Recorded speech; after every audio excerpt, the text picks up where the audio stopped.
Somewhere in a vault in Stockholm, Sweden, there is a book. It is not a small book. It stands 92 centimeters tall, roughly the height of a 5-year-old child, and measures 50 centimeters across. It weighs approximately 50 kilograms. Its covers are wooden boards reinforced with metal, and its pages, 310 of them, made from the prepared skins of 160 donkeys, are filled from edge to edge with text and illustration in a hand of extraordinary consistency and discipline. This is Global Mystery Archive, World Mysteries and Forbidden Worlds. I'm Julian Cross. Tonight, we're traveling to medieval Bohemia to explore the Codex Gigas, a lost world artifact and a story that still refuses to give us all its answers.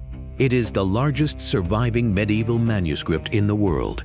It was produced somewhere in Bohemia, the region that is now the Czech Republic, at the beginning of the 13th century, and according to a legend that has attached itself to the book for at least as long as anyone can remember, it was created in a single night. Not by a team of monks working in shifts, not by a scriptorium full of dedicated copyists over the decades that a project of this scale would normally require.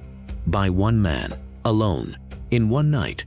The legend says that when the monk understood, as the night wore on, that the task was impossible, that no human being could write this book before dawn, he made a different arrangement. He asked for help from a source that monks are not supposed to consult. He completed the book, and in gratitude, or in payment, or in testimony to the transaction, he painted a full-page portrait of his benefactor in the center of the manuscript. The portrait is still there. It shows a figure with green skin, a crown of 2 towers, clawed hands, and an expression that is difficult to read, triumphant perhaps, or simply patient. It is the devil, and the book is his Bible. The Codex Gigas, the giant book in Latin, earns its name through pure physical presence. To hold it would require 2 strong people and considerable effort.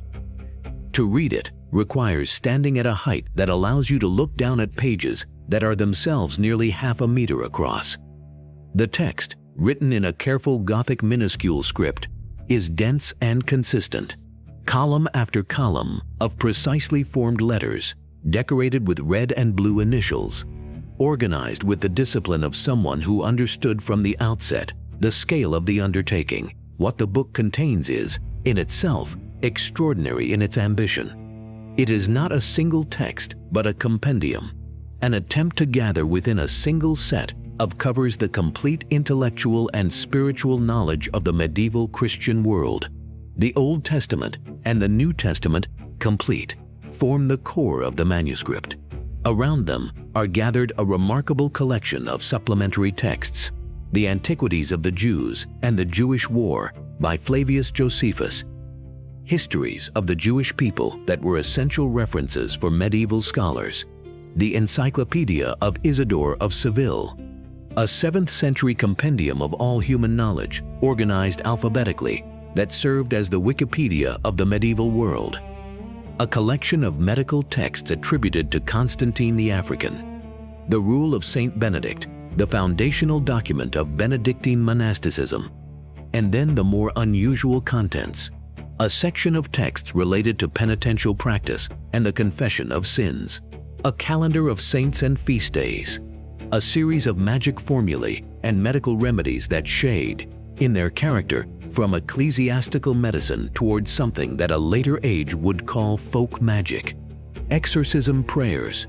official church texts for the expulsion of demonic possession, occupying a position of religious legitimacy rather than occult practice, and in the center of the manuscript, on a single full page, the portrait. The book is currently housed in the National Library of Sweden in Stockholm, where it has been since the 17th century.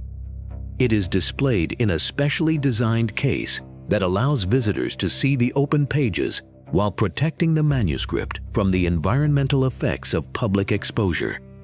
It is one of the library's most visited objects, a manuscript that has been drawing people to look at it for 800 years. The story attached to the Codex Gigas is, in its structure, a medieval morality tale of the kind that the period produced in considerable quantity, a story about pride, desperation, and the consequences of bargaining with powers that should not be invoked. A monk, identified in various tellings as Herman the Recluse or Herman the Inclusus, had committed some serious violation of his monastic vows.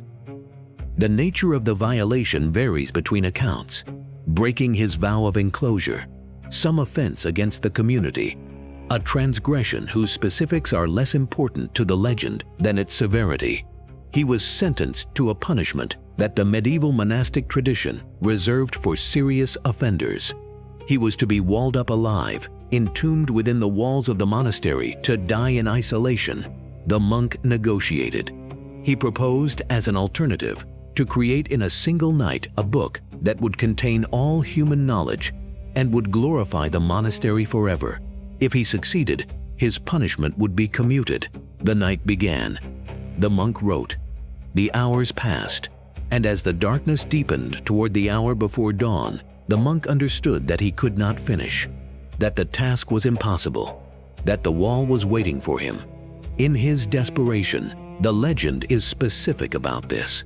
He called on the one entity capable of completing the work in the time remaining. He made his arrangement. He finished the book.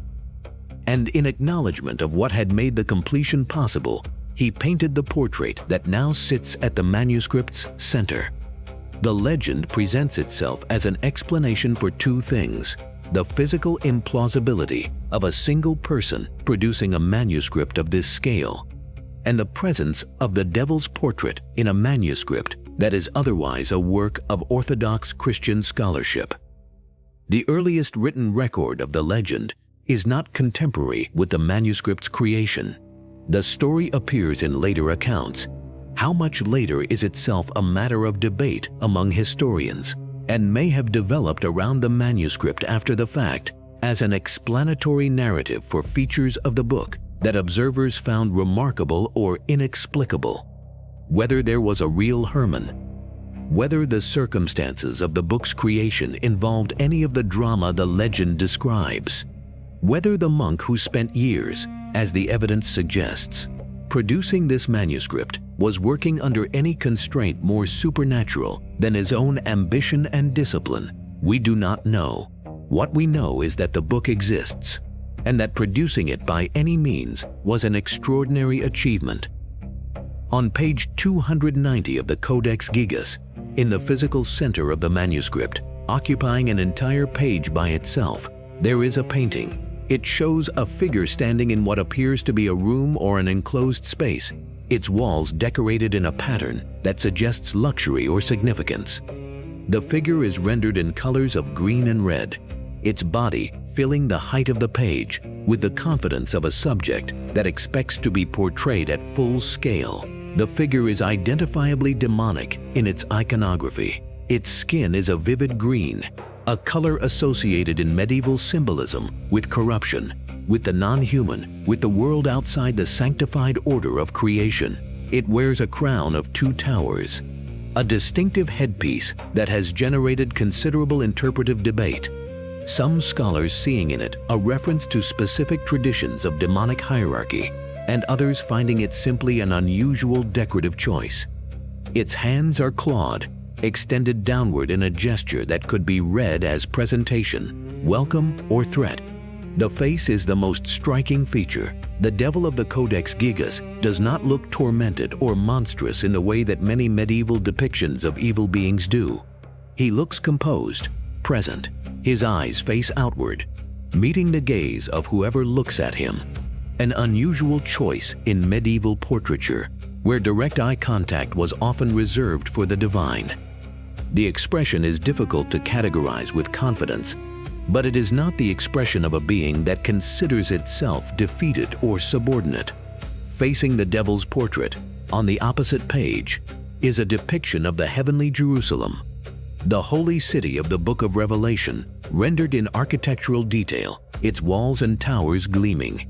The pairing of the two images, devil on the left, holy city on the right, is the most discussed visual element of the manuscript, and the one that has generated the most interpretive response. Some scholars read the pairing as a straightforward moral framework. The choice between damnation and salvation, the devil and the city of God presented as the two poles of the human spiritual condition. Others find the visual weight given to the devil's portrait, the care of its execution, its isolation on a full page, the attention lavished on its detail, disproportionate to a purely cautionary purpose. A painter who was simply illustrating a moral lesson would not need to paint the devil with this degree of skill and attention.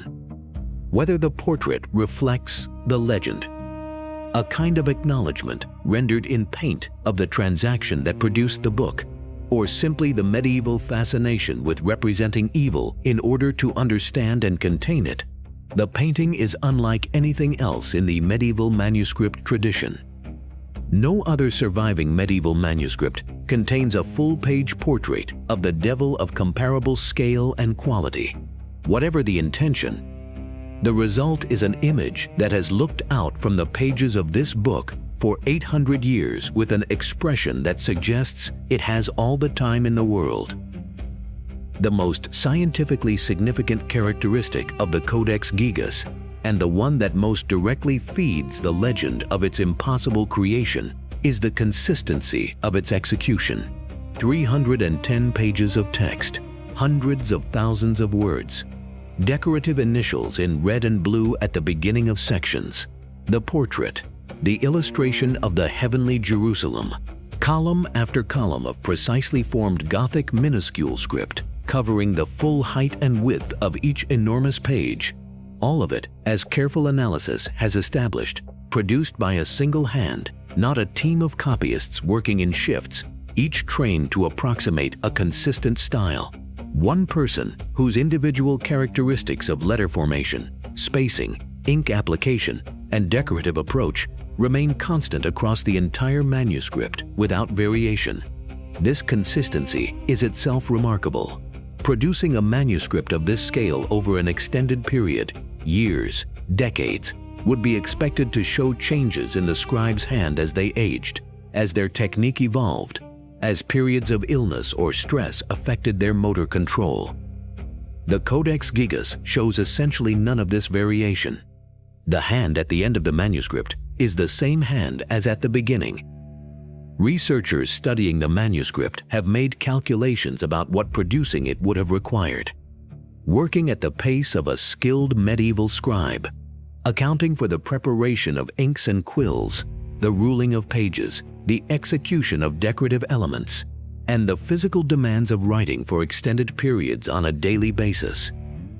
The production of the Codex Gigas is estimated to have required somewhere between 20 and 30 years of dedicated work by a single individual. This is the core of the mystery.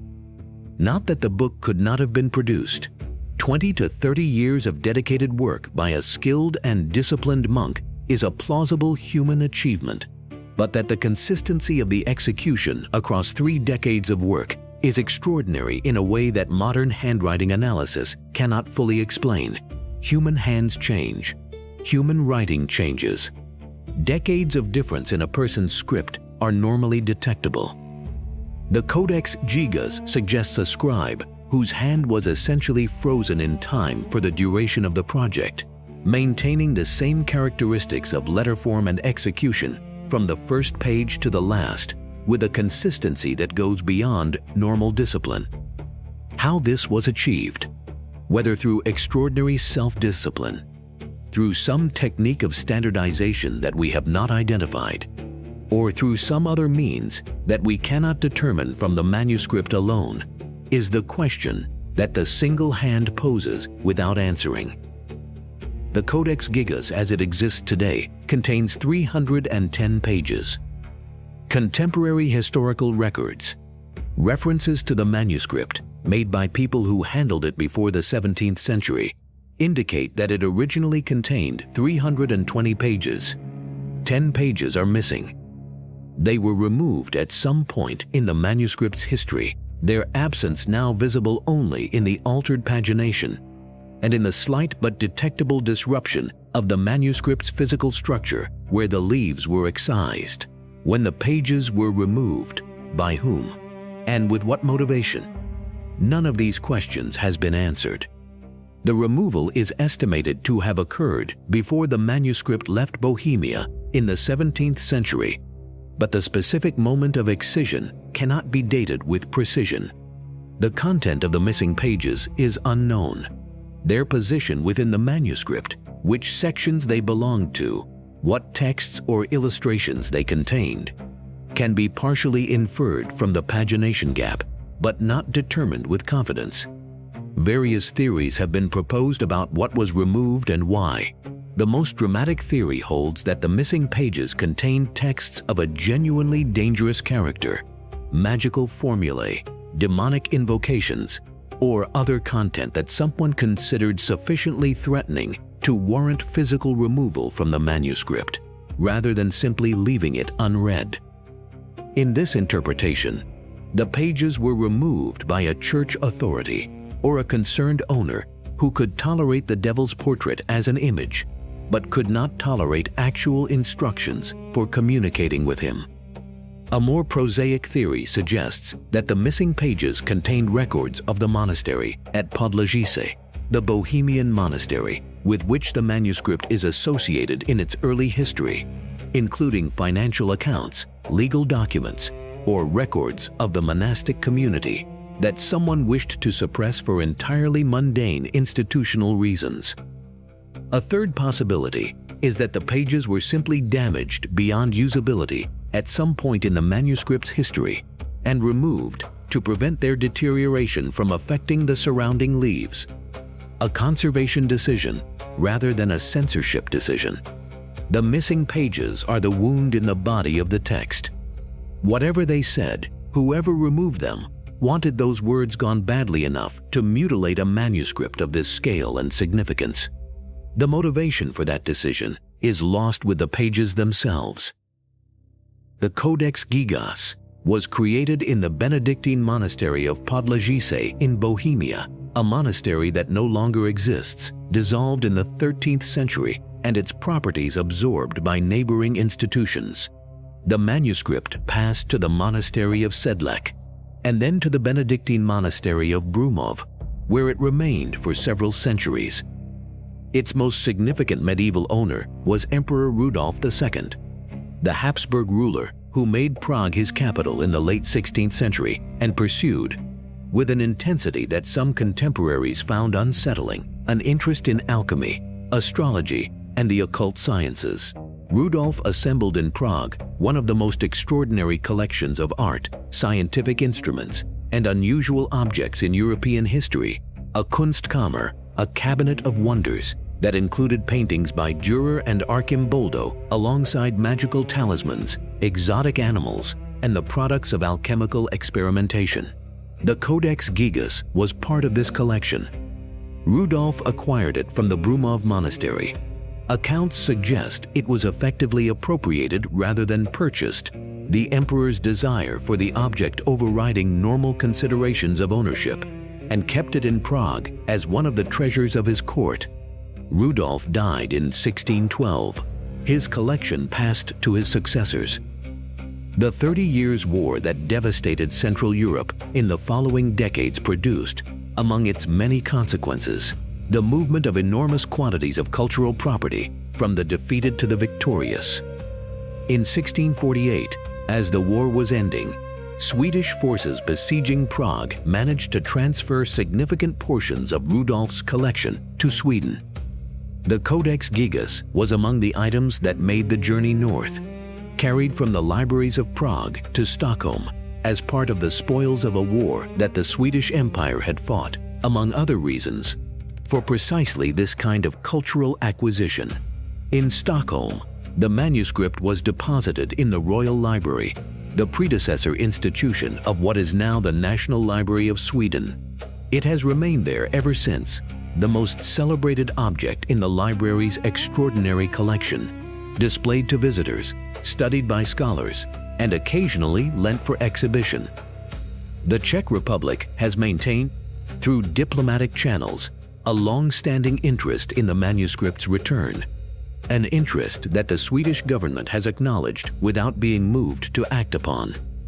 The Codex Gigas remains in Stockholm, a medieval Czech manuscript in a Scandinavian library, the product of a journey through 4 centuries of European history that it did not choose and could not refuse. The application of modern analytical techniques to the Codex Gigas has produced results that are illuminating without being fully explanatory, a pattern that the manuscript seems to maintain across all attempts to fully understand it.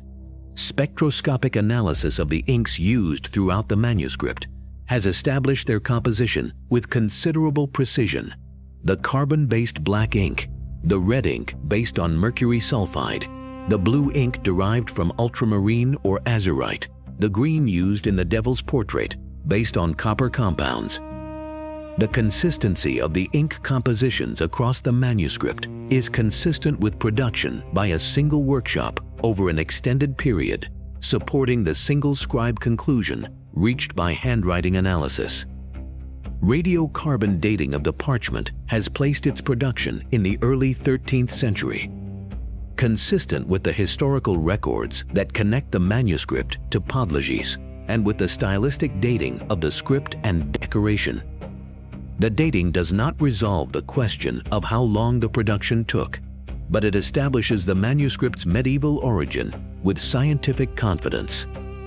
The most technically sophisticated analysis of the Codex Gigas was conducted by the National Library of Sweden using advanced imaging technology, multispectral imaging that reveals details of the manuscript invisible to ordinary light, including underdrawing beneath the painted surfaces and text that has been erased or covered over.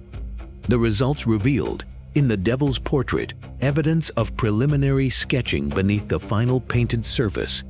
The portrait was planned and drawn before it was painted, not executed freehand in a single inspired session. This finding is interesting in what it implies about the portrait's creation. A preliminary sketch suggests deliberation, a considered, planned image rather than a spontaneous addition. Whoever painted the Devil's Portrait thought about it beforehand, prepared the composition, and then executed it within those prepared boundaries. The analysis also revealed minor corrections and adjustments throughout the manuscript, places where the scribe altered letter forms, corrected errors, and refined the text in ways consistent with careful, sustained work over an extended period. The manuscript bears the traces of its long production in these microscopic corrections, evidence not of supernatural speed, but of human patience and discipline applied across years of dedicated labor. What science cannot determine is the inner life of the person who did this work, the motivation that sustained years or decades of solitary labor on a single project of this scale, the faith, the ambition, the discipline, or the fear that kept one person writing, page after page, toward a completion that must often have seemed impossibly distant. The book tells us what was written. It does not tell us what it cost to write it. The Devil's Bible exists. It is real and solid and measurable, 92 centimeters tall, 50 kilograms, 310 pages of parchment covered in the work of a single human hand. You can visit it in Stockholm. You can stand before the case that holds it and look at the page where the devil looks back at you with his green face and his tower crown and his expression of patient composure. The legend says it was made in a night. Science says it took decades. Both are true in their own register. The legend is true as a story about what the book feels like to encounter, about the quality of the impossible that it seems to embody, about the gap between the human scale of a single life and the achievement that the manuscript represents. The science is true as an account of what actually, physically, happened. A person, one person, whose name may be Herman, but whose identity remains uncertain, spent somewhere between 20 and 30 years of their life producing this book. They wrote the Bible, they wrote the encyclopedia, they wrote the medical texts and the penitential formulae and the magic remedies and the exorcisms. They painted the devil with careful preliminary sketches and layers of colored pigment. They painted the heavenly Jerusalem on the facing page. and then 10 pages were cut out. And the book passed from monastery to monastery, and eventually to an emperor, and eventually to a war, and eventually to Stockholm, where it has been sitting for nearly 4 centuries. What was on the missing pages? What did the monk who wrote this book believe he was doing? Was he serving God, or serving something else, or simply serving the overwhelming human need to make something that would outlast him? Why did he paint the devil with such care, such detail, such evident artistic attention? The book does not say. The devil on page 290 looks out from the manuscript with his 800-year-old expression and keeps whatever he knows to himself. He has been doing this for a very long time. He seems in no hurry to stop. This has been Global Mystery Archive. Good night, and remember, some mysteries never sleep.